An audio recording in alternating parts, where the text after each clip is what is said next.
Good morning, friendies! Samahan niyo ako mag-prepare ng aming healthy breakfast for today. So, ito, nalagyan ko na to ng 120 ml ng water plus itong mandarin flavor ng herbal aloe concentrate. Ito, isasalin ko muna sa ibang lagayan para paggising ni Jello ay meron na siya.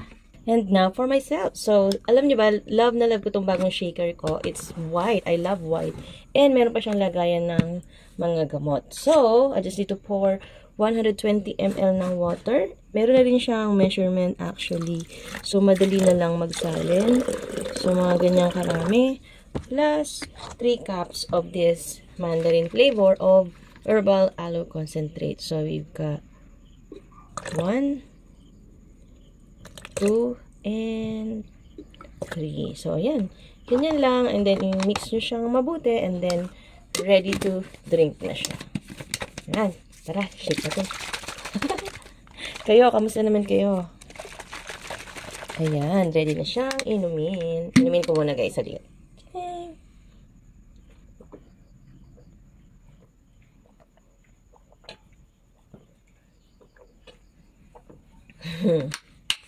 Ayan, ubos na siya. Now, next, ay magpe-prepare naman ako ng shake. So, what I have here is itong French vanilla flavor and I have soy milk. Ayan. So, what I need is 250 ml of this. Okay, magsali na tayo.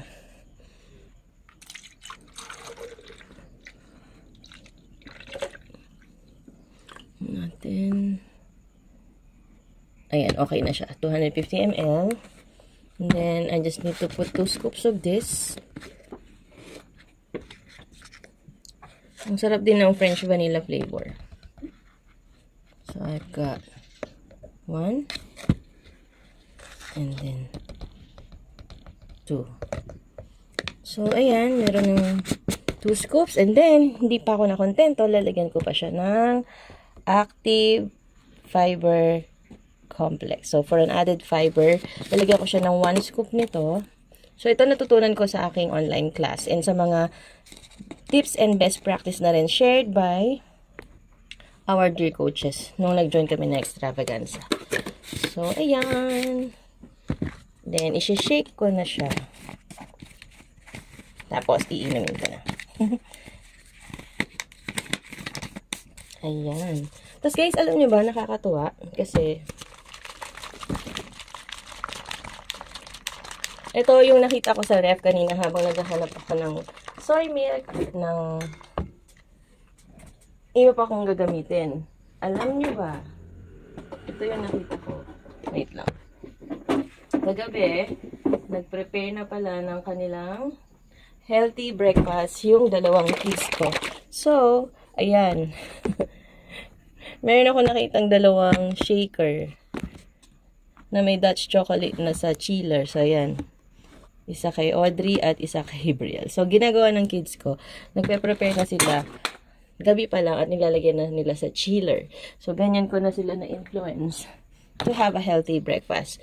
Now, ito naman yung akin. So, mamaya na yung kay Jello kasi what I prepared for him is just the aloe concentrate. The aloe drink. Ngayon, ayun na yung mga shakes namin. Prepare naman ako ng tea kasi maganda siya sa katawan and it's good to take it sa breakfast din. So, just need to have water. Okay. Ayan.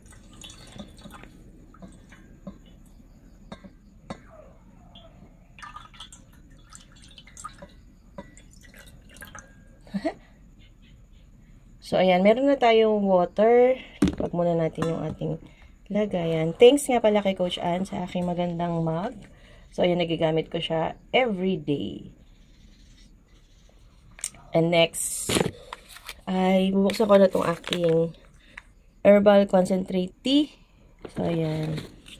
Bubuksan lang. Nakaubos na ako ng isa ulit. So, madali lang siyang buksan. I-pop nyo lang yan yung foil. And then, what I need is just half teaspoon. So, meron akong Herbalife na spoon. May measuring spoon yan. So, half teaspoon lang. Then, ihahalo ko dito. And then, imimix ko ng bonggang-bongga. So, ayan. Meron na kaming healthy breakfast. So, this is for myself. So, I've got tea. Yung alo na inom ko na. And then, I also have this shake.